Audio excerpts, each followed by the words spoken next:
Hey, good afternoon, good morning, based on where you are in the world. It's a new year.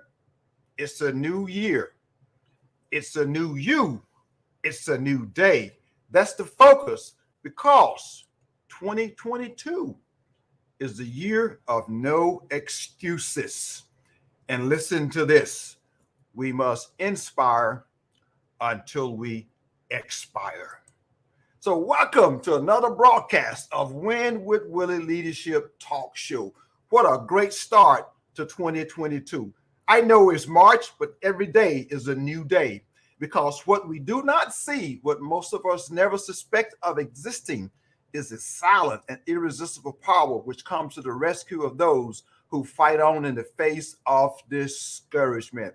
And that's a quote by Napoleon Hill. And we all have that silent, irresistible power to fight on in the face of discouragement and opposition. And Win with Willie Talk Show is all about encouraging us to fight on, to lead on, to serve on, to grow on, reaching our fullest God-given potential, becoming the best version of ourselves.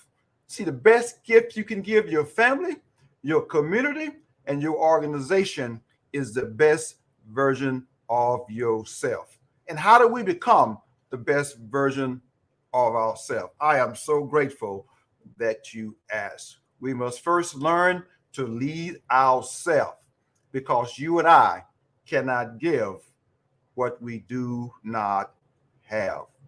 And today, fasten your seat belts, hold on, grab your lifeline because today I have a very unique special guest, retired Major General Alfred K. Flowers Sr. on the show today. Before I have him make comments, let me do him some justice by reading his biography. And believe me, his biography does not do him justice. So as I'm asking you to do, strap up, grab your lifeline, because this Major General story is absolutely amazing. Major General Alfred K. Flowers Sr., United States Air Force retired. Currently is the president of KAL 46 Consulting, an author of Reflections of a Servant Leader, and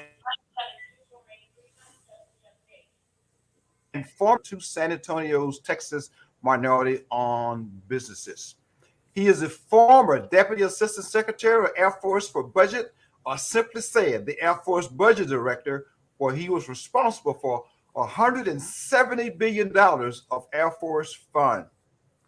Currently, he serves on 7 nonprofit boards and is the chairman of 2 and vice chairman of 1. Listen to this.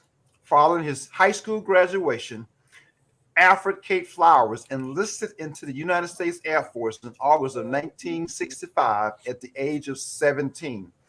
After completing basic training at Lackland Air Force Base in San Antonio, Texas, he was applying as a supply warehouseman at Grand Forks Air Force Base in North Dakota, followed by a year in Da Nang Air Base, Vietnam, and 5 other assignments prior to 1975. He received his associate's degree from Thomas Edison University, a bachelor's of science degree from Southern Illinois University, and a master's degree from Ball State and National Defense University. In 1978, after 13 years of enlisted service with a promotion sequence number to the rank of Master Sergeant, Technical Sergeant Flowers attended Officers Training School and graduated as a distinguished graduate and was commissioned as a second lieutenant. He served as a budget officer at several Air Force bases, chief of budget at Headquarters Air Force Combat Command, director of budget programs, Headquarters United States Air Force, and chief financial officers, Headquarters Air Force Education and Training Command, and the United States Special Operations Command, J8.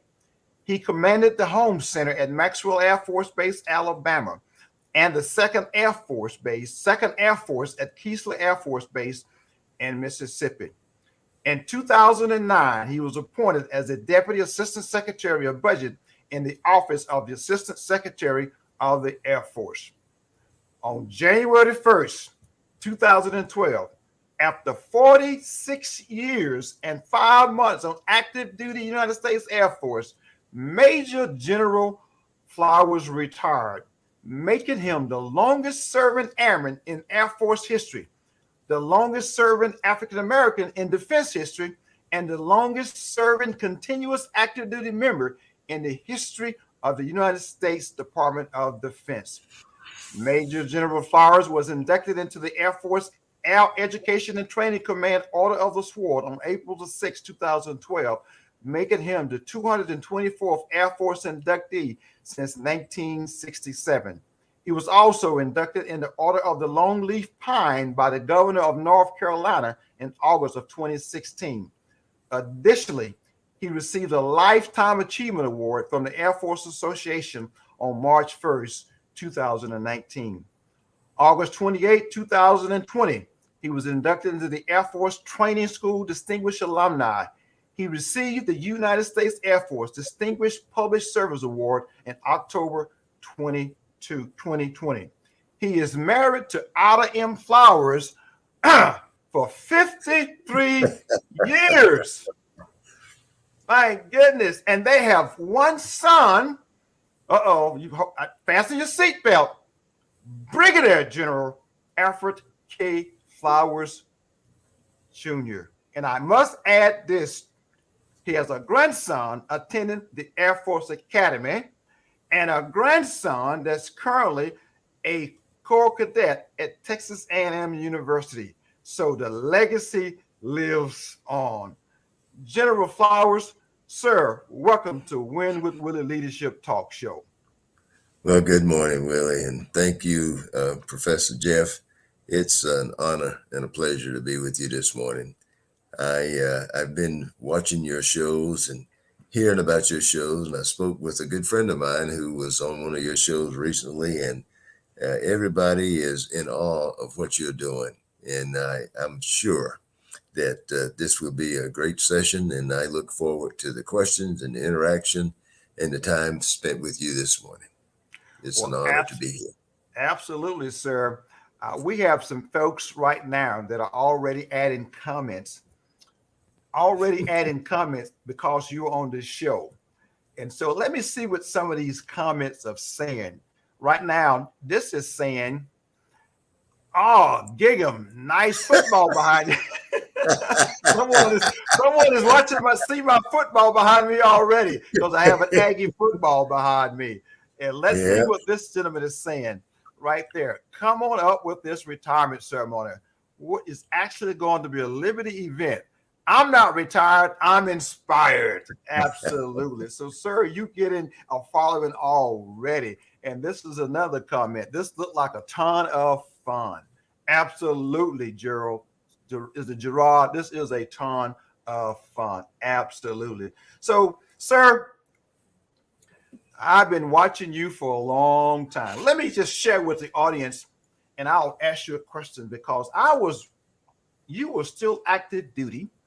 You were a 1-star, and I was a retired senior master sergeant teaching high school Air Force Junior ROTC, and I was attending my Air Force Junior ROTC instructor training at Maxwell Air Force Base, Alabama. And at that moment, sir, you were my boss.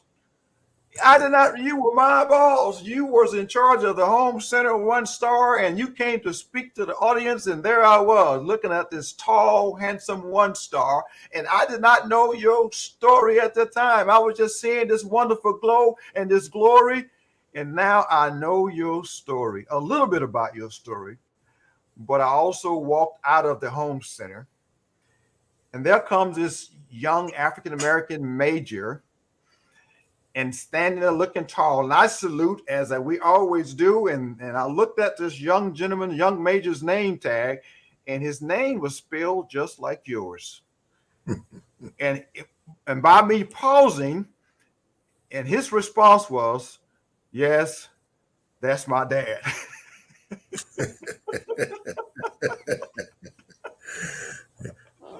I'll never forget that. he get a lot of those opportunities and a lot of questions.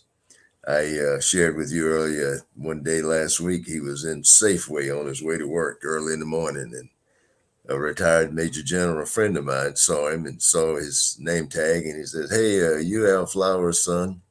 And he said, "Yeah, that's my dad." So I told him that day, I said, "Boy, you better be good because you can't get lost. Somebody will let me know what you're doing." Absolutely. So, That is yeah. what a great legacy, sir. Let me see what Chris Powell is saying. Chris Powell is saying, "Hey Jeff, thank you for doing this." Absolutely, Chris. Guys, I thank you for definitely tuning in because my guest today is absolutely an honor to have him on the show today.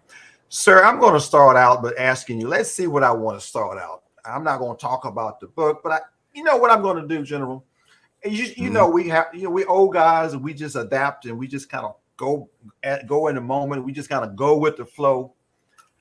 I did mention in your bio it said enlisted and it's now Major General. I want to share with my audience, ladies and gentlemen, look at this. Take a look at this picture and see if General, do you know anything about that picture? I know a little bit about that picture. Could you That kind of first, share with my audience about the journey in this photo? I will. I'm going to back up to some pictures before that first picture you see with me in a fatigue uniform, a work uniform. But I am a product of teenage parents. My mother was 18 when I was born, and my dad was 16 when I was born. So we all can do the math. So I was given to my grandparents to raise, and they were sharecroppers back in North Carolina. And I've seen deprivation at its worst in any form that you'd like to talk about: economic, um, environmental, you know, educational, you name it. So it was the start was not easy. When I graduated from high school, I had a $300 scholarship. The guidance counselor called me in and said, "Flowers, we got a $300 scholarship for you. You could probably go to A&T and major in agriculture." And I looked at that, and even then, $300 didn't go very far in college, and I didn't know how I was going to eat, so I couldn't afford to go to college. So I came into asked my grandmother to sign for me to come into the Air Force.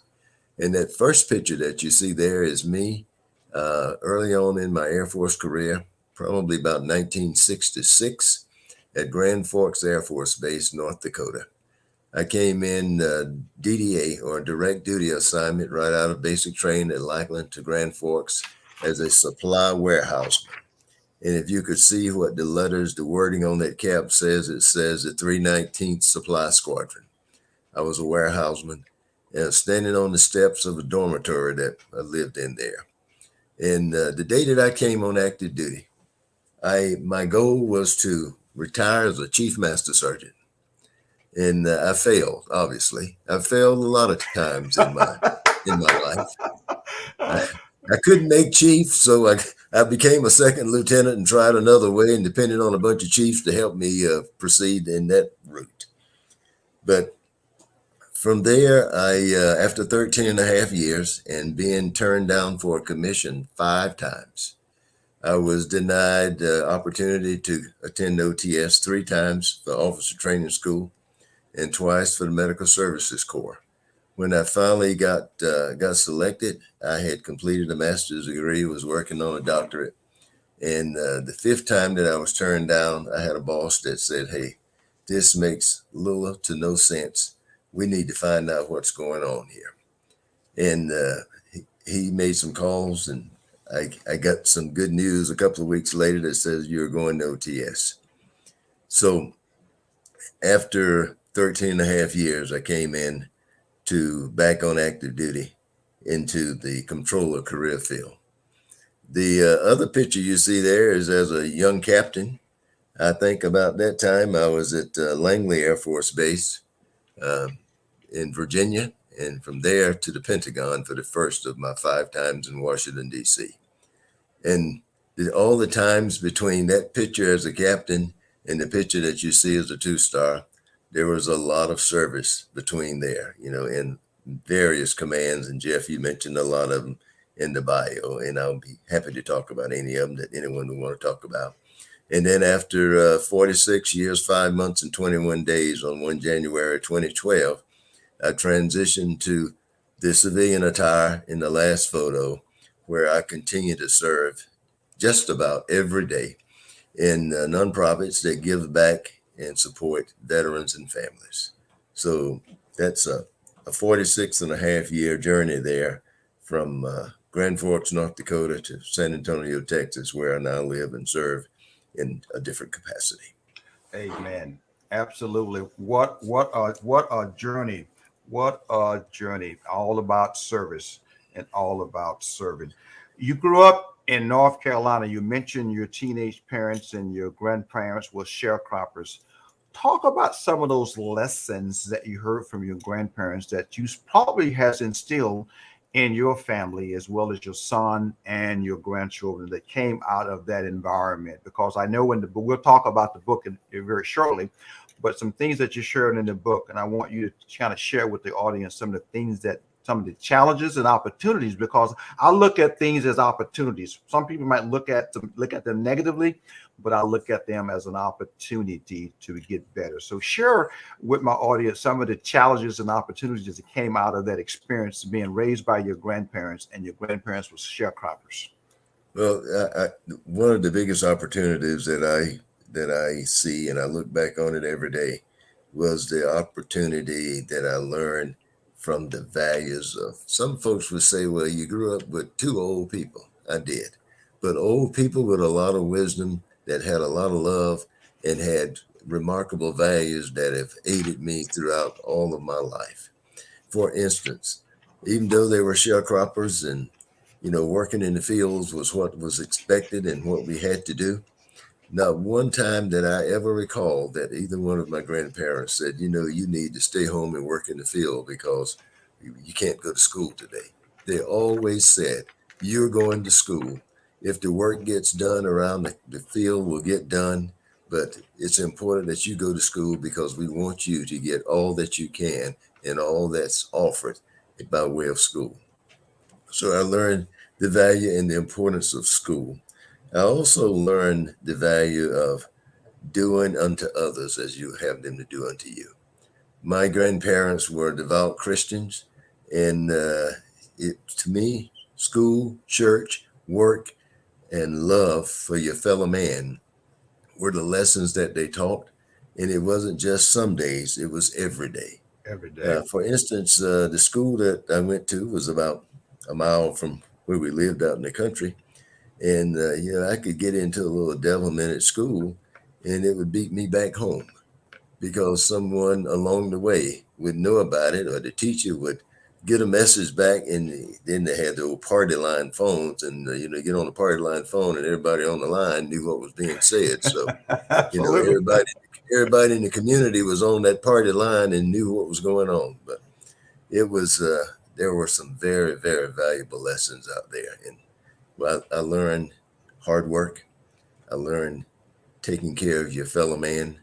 I learned the importance of school and the importance of doing unto others as you'd have them to do unto you, and doing right when no one is looking. Integrity.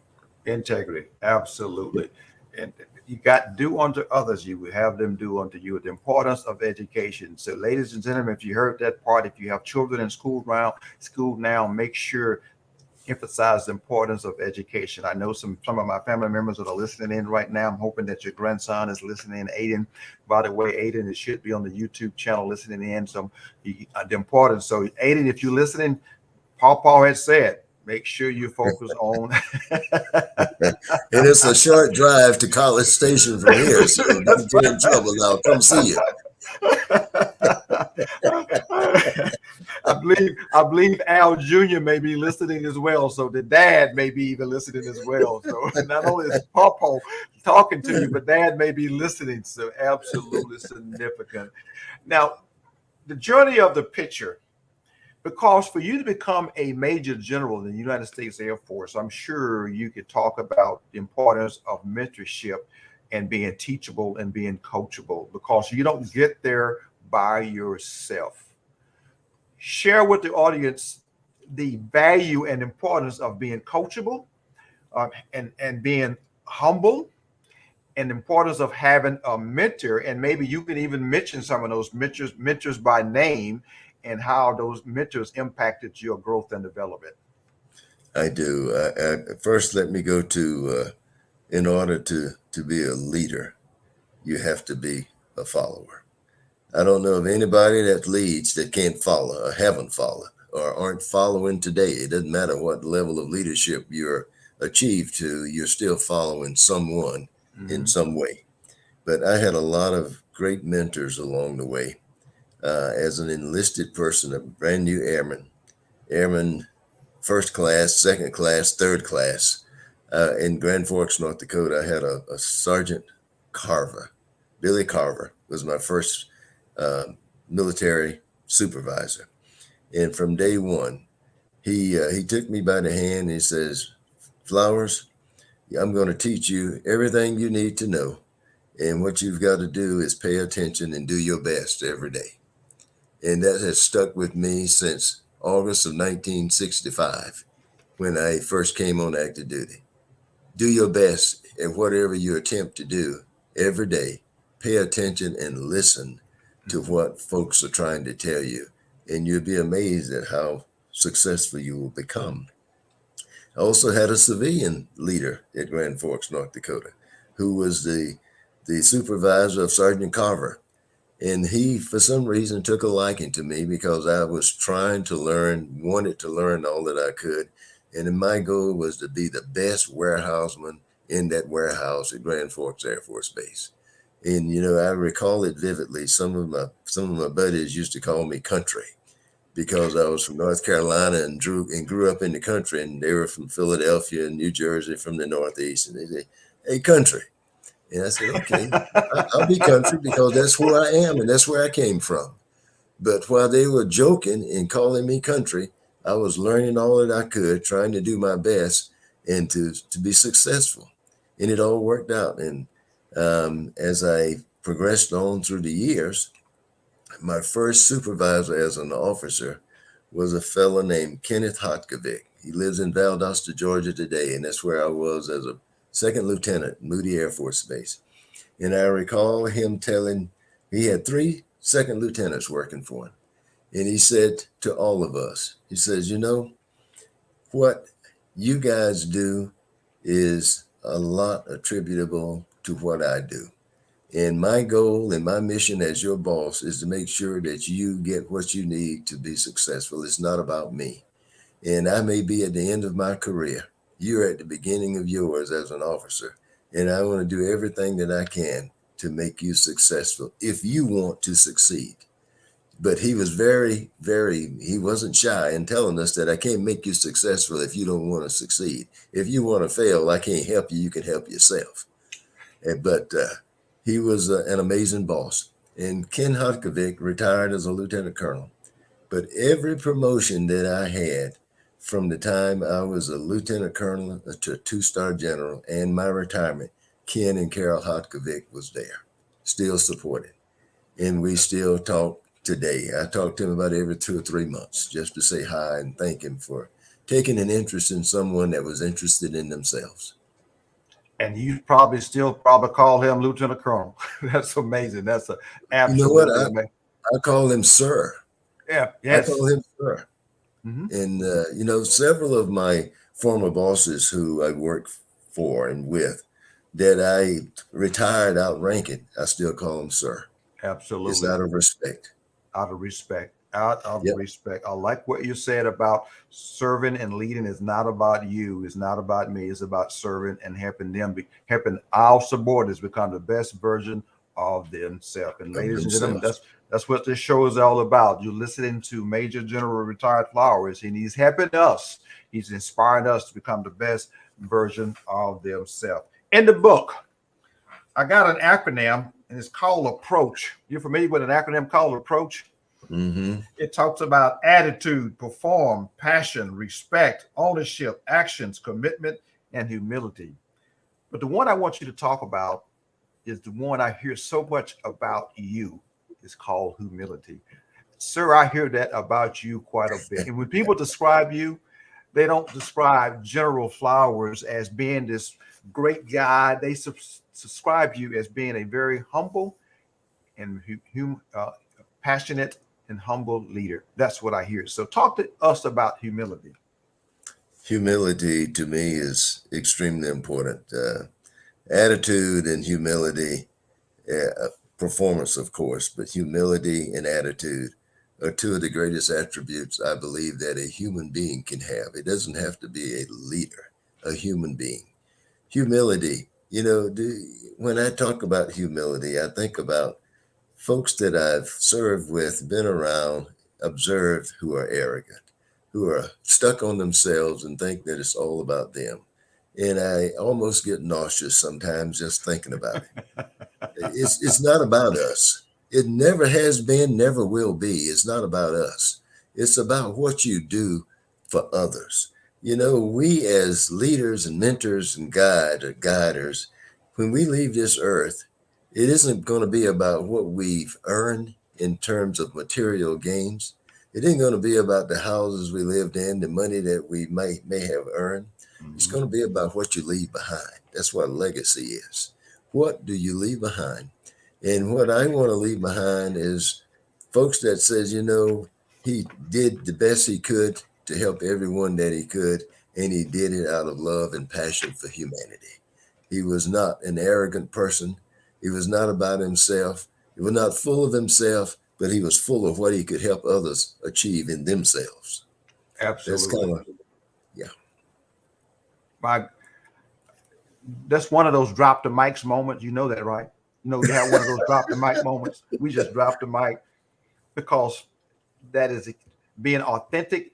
At that moment, you are an authentic leader, and people know when you're arrogant or humble. Amen. And humility attracts people. Arrogance detests people. Yep.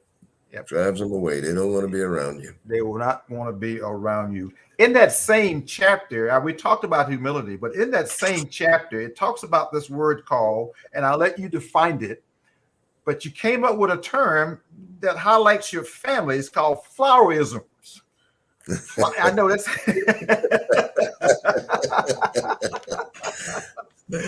You need to tell us, how did you come up with that word, flowerism?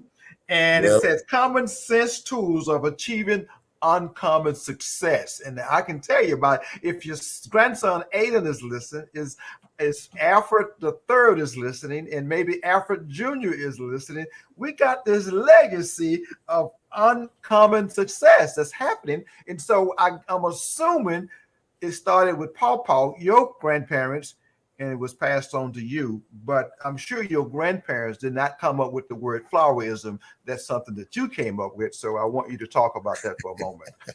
That's something that I came up with, and it was really put together and brought to light when I was in U.S. Special Operations Command. There were a lot of sayings, things that I used to say, and one of them with the special operators, they used to say that. We used to say that special operations, there's nothing common. It's only, the saying that we said. It's all right. Common sense is uncommon if you don't use it. It's only common if you use it. We used to say that. I used to say that all the time to a lot of the senior folks. They say, well, it's just common sense, sir. I said, well, yeah, it's only common if you use it. Common sense unused is uncommon. It's uncommon. And when I left Special Operations Command, they put together a little book. And they said, all the things that we've heard you say and all these country sayings that you say that make so much sense, we're going to label those flowerisms and put them in this book. And they gave me this little book. I don't know how many pages it is. It's about half-inch thick of sayings like that they've heard me say over the years. And I just kind of continued on. I put a bunch of them in the book. Yeah, I want to read one of them in a minute.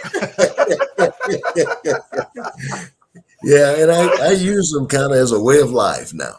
Good deal. How about this one? the first thing you should do when you realize you're on a dead horse, get off. Right. That's right. Get off. You can't ride a dead horse. It's not going anyplace. Get off. My Yep. goodness, man. Oh my Yep. goodness. When I There's saw another that, one that's not in that book, Jeff, that I use a lot when I talk to leaders, and they sometimes they'll ask me, "Well, sir, how do you know when you're leading?"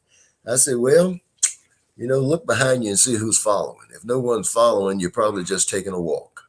absolutely. So we don't want you out there taking a walk if you're proclaiming to be a leader. Be a leader." Yeah, yeah, you just kind of taking a good day walk through the park.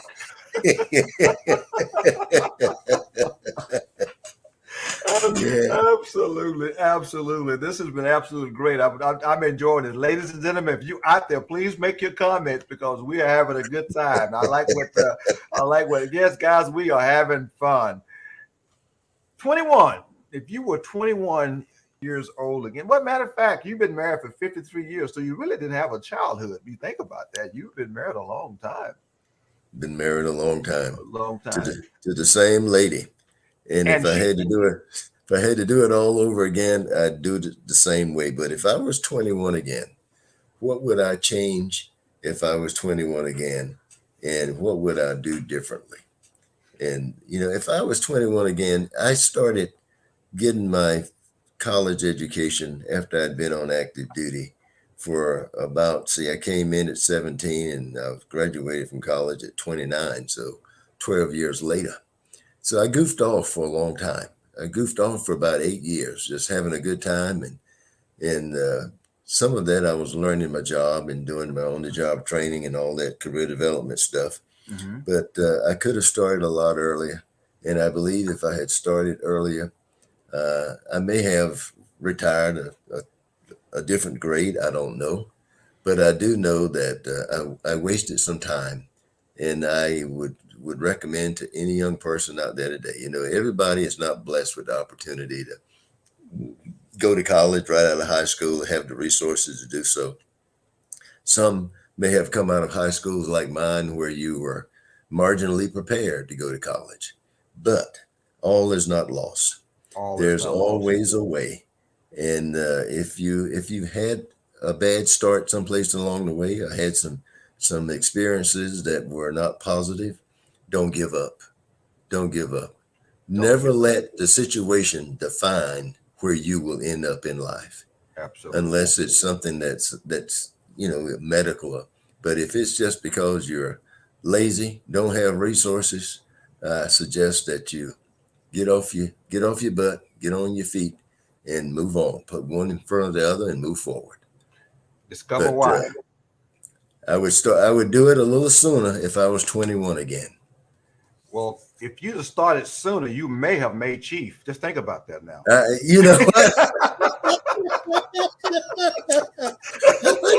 think about that a lot. Man, just think how much you could accomplish if you'd have made chief. That's right. That's right. A lot of the stuff that I had to ask chief to go help me do, I maybe could have done it myself. Well, I'll put it to you this way, General, you didn't do too bad. You didn't do too bad. You had a slow start, but you made up time. You made up some time. Well, I had a lot of help. You had a lot. I had a lot of help. Absolutely. Well, thinking of that, I wanted to talk about this. In the books, as a matter of fact, it says this. Let me go back and get it. I just saw it a few minutes ago, and I think I may have lost the page, but it goes like this. Let's see here. I want to get this page. Learning to learn. I like that. I really like that. Learning to learn. Learning to learn. And when I read that, I go, wow, man. Mm-hmm. And sometimes that is why we don't learn, because we fail to learn to learn. Learn to learn. Learn. When I talk about learning to learn, I'm talking about, for the most part, paying attention, being focused on what you're trying to learn. Mm-hmm. Sometimes we go to classes, we have lessons, and we just, we get through it because we pay attention or sit in the classroom. And then we leave and get out in life and realize that, I was taught that somewhere along the way, but I didn't learn what I should have learned about it. And I had that experience a lot coming out of high school when I got into the military. I realized right away from being around other folks that came up in different environments with different opportunities that I did not have what they had because I had not had the opportunity to learn what they had learned because it was given in an environment that was somewhat deprived of the one that they came from. Mm-hmm. So I knew that I had some shortfalls. So I had to figure out how to catch up. And the way to catch up was to first assess what you didn't have or what you didn't have completely, and then go get it. So a lot of that time that I was wasting, I could have been catching up and probably gotten 2 or 3, 4 years ahead of where I ended up. But it took me a while. I'm a little bit slow on some things, and I was on that. But I caught up eventually. But you got to learn to learn. And the way you learn to learn is to be focused on what you're trying to learn and how you plan to apply it in life. Absolutely. One of those drop the mic moments, because he is definitely dropping. There's another book coming soon. It's got to be another book coming soon. Got to be another book coming soon. And speaking of book, right here, right there, Reflections of a Servant Leader, a very humble servant leader, because by being a servant leader, you have to be humble. You have to learn to learn. You have to think of others. You got to think more. Don't think less of yourself. Just think more about others and serve others. And so I want us, and I have the book. I want you to go buy the book, because you will be definitely blessed with Reflections of a Servant Leader from Major General Alfred K. Flowers. He didn't, you know what he didn't put on the book? I'm gonna point out the mistake he made on this book, guys. I'm drawing attention to this. He didn't put senior on the book. You hear that? You hear that, Aiden? He didn't put senior. Yeah, That's all right. Jeff, one of the things when you talk about and refer to the book, I'm often asked, why did you write this book? And why did you do it when you did? Well, my purpose for writing the book was I wanted to inspire, motivate, and convey to others who may have come up with an experience of upbringing like mine, with a lot of deprivation in life, that the main message is you don't have to live where you're born. While at the same time, I wanted to inspire some young people who may be thinking about joining the military, may be in the military, of some things that I would recommend that they try along their journey to success in the military. And then there are just some other leadership nuggets in there for whomever want to read it and could get something useful out of it. So that's why I wrote the book.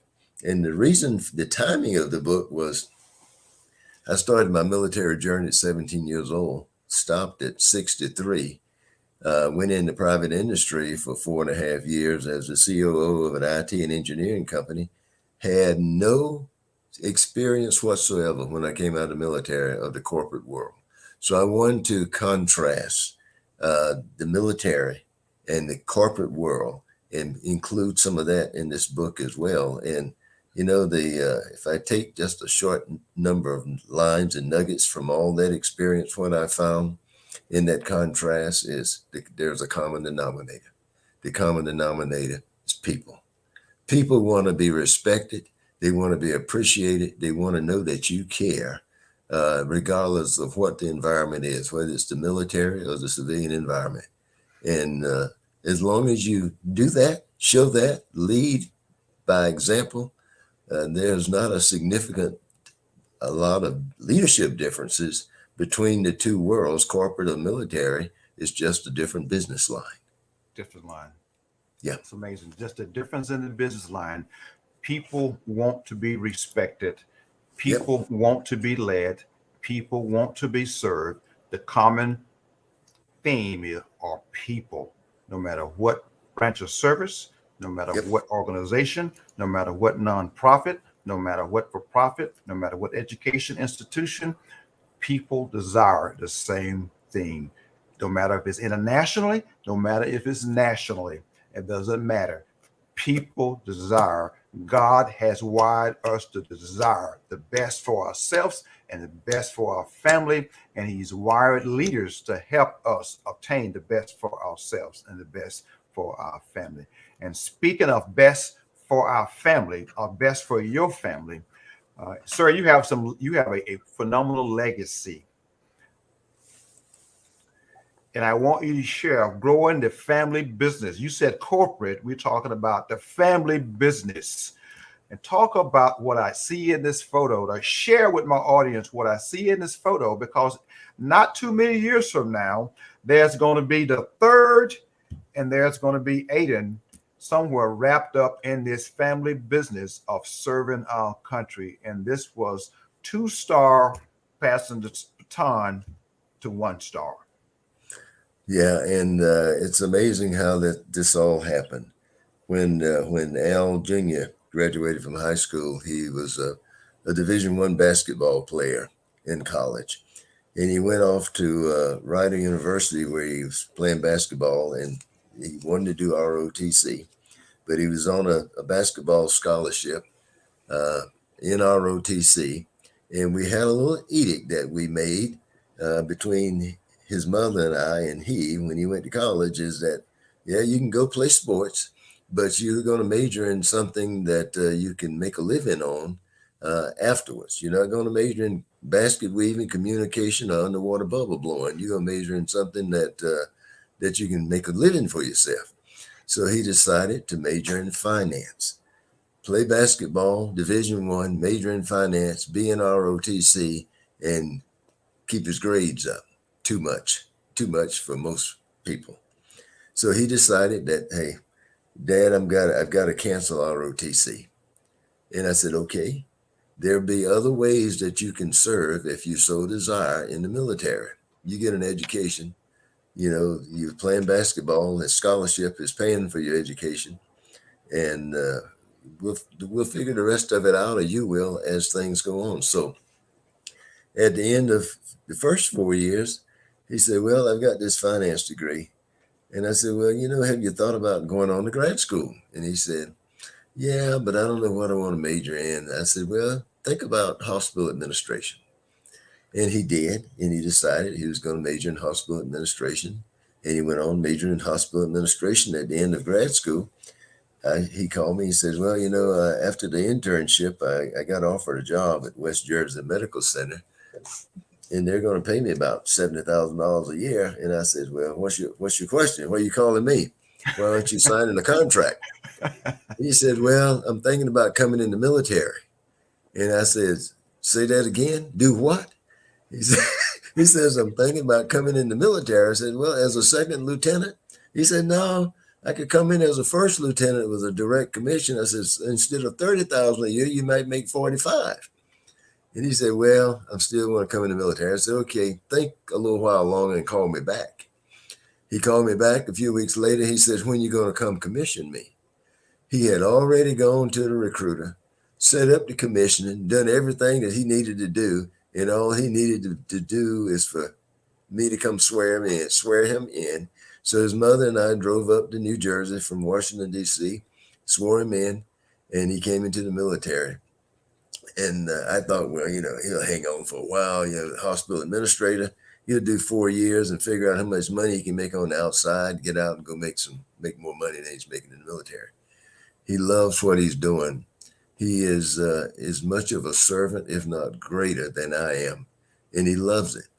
And when I talk to him, all we talk about is how much longer he's going to stay and what he's doing in the military and how he's making a difference as a hospital administrator. And on the 7th of September last year, I had the opportunity. I've promoted him to every rank, every grade that he's worn, except second lieutenant, first lieutenant, except first lieutenant, because he just pinned that on in school and pressed on. But from captain through 1-star, his mother and I were there to promote him to every grade. And the 7th of September last year, we had the opportunity at the Air Force Memorial to promote him to Brigadier General, where he's currently serving as the Air Force Medical Services Corps Chief today. And today he's in Alaska, you know. Man, Major General.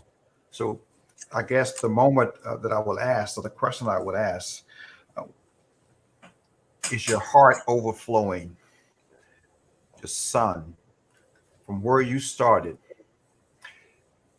and where you are, because of what you shared in this book, all the things that you have went through and the people that has mentored you.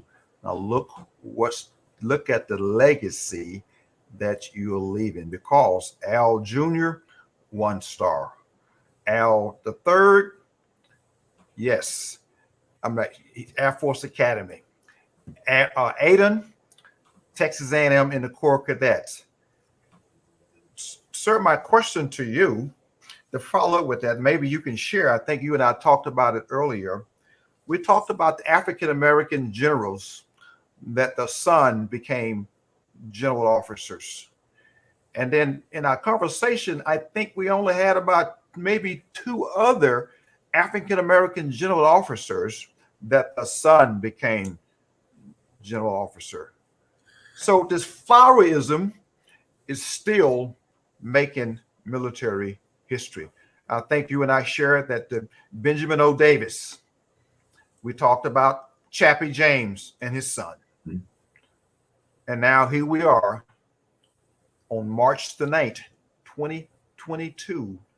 And I'm introducing the audience to Alfred K. Flowers Sr., Major General, that has a son that's in the same conversation with Benjamin O. Davis and Chappie James. Sir, yeah, those are the, it is, and we're very thankful and proud. Those are the ones that come to mind. Air Force, and on the Army side, they're the Brooks family. There were 3 of them, the dad and 2 sons who were generals. But there may be more, but I can't think of any others right off the top of my head. But we're very proud and we're very thankful. We're thankful for all the support that we've received from a lot of people. It has never been about any of us. It's about trying to do what's right, taking care of the people, and they'll take care of you. And, I jokingly say to our 2 grandsons, the one that's a junior at the academy, and Aiden, that, if you want to stay in the wheel, you better stay in the family business, and that's the military. Absolutely. But they know that I'm joking, but sometimes I think they think I'm serious. They're taking you serious, Paul. Let's just be honest right now. That is a joking statement, but they know the seriousness of that statement. I promise you, they know the seriousness of that statement. But I do know what's going to happen. Whatever decision that they are making, long as they're making quality decisions about serving mankind, there's a flower that's always going to support them, no matter what. Yeah, you as grandparents and parents and leaders, the best that we can do, and what I think humanity expects of us, is to try to be good role models. And you never know whose life you're impacting, whose life you're changing, or whose life you might be saving by just being a good role model. And people see it. People will hear what you say, but they always watch what you do. So if you're doing the right thing, they see it, and they know right from wrong, just like we do. So absolutely, one of my major goals in life every day is to try to be a good role model, because I know there are a lot of people watching and they see what I'm doing, and I know what I'm doing. Amen. You have been focused seriously, but I'm going to close out this broadcast by asking you, what do you do for fun? Well, believe it or not, I get up in the morning, and the things that make me smile is, the sunlight, the beauty of seeing another day, and to know that God has blessed me to wake up and see another day. That's fun. And then I get to spend it with someone that I've been spending the last 53 years of my life with, my wife. And the third thing that makes me real happy and is fun for me is to know that I'm going to go serve somebody, some organization that's supporting veterans and families. And there were 7 of them when I sent that bio. I've joined a new board now, another board, so there are 8 of them. And every day I'm involved with one of those foundations that's serving veterans and families. And to me, that's a way of life, and that's who I am. And it's fun knowing that I'm helping to take care of some veteran or their family. A call to action out there, listening audience. Make sure you're serving your community. Make sure you're serving others. That's significantly important because somebody needs to see your presence. Someone needs to feel your presence. And someone needs to hear your voice because, as the Major General said, your voice and your action may be saving someone's life and may be the catalyst of change to change the trajectory of their life.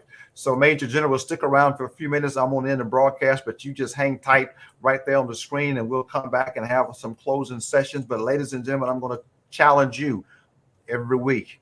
Make sure you tune in to Win with Willie leadership broadcast because our focus is to help you and I become best versions of ourselves, because the best gift we can give our family, our community, and our organization is the best version of ourselves. God has given us gifts and talent. Our response to God is to better those gifts and talents and to serve mankind with those gifts and talents. So I'm challenging you. Come in next week, subscribe to my YouTube channel, share this information and broadcast with your friends, your family, because they need to hear what's being said. Next week, same time, same place, 11 o'clock Central Standard Time, Win with Willie Leadership Talk Show. Remember, 2022, the year of no excuses. We must inspire until we expire.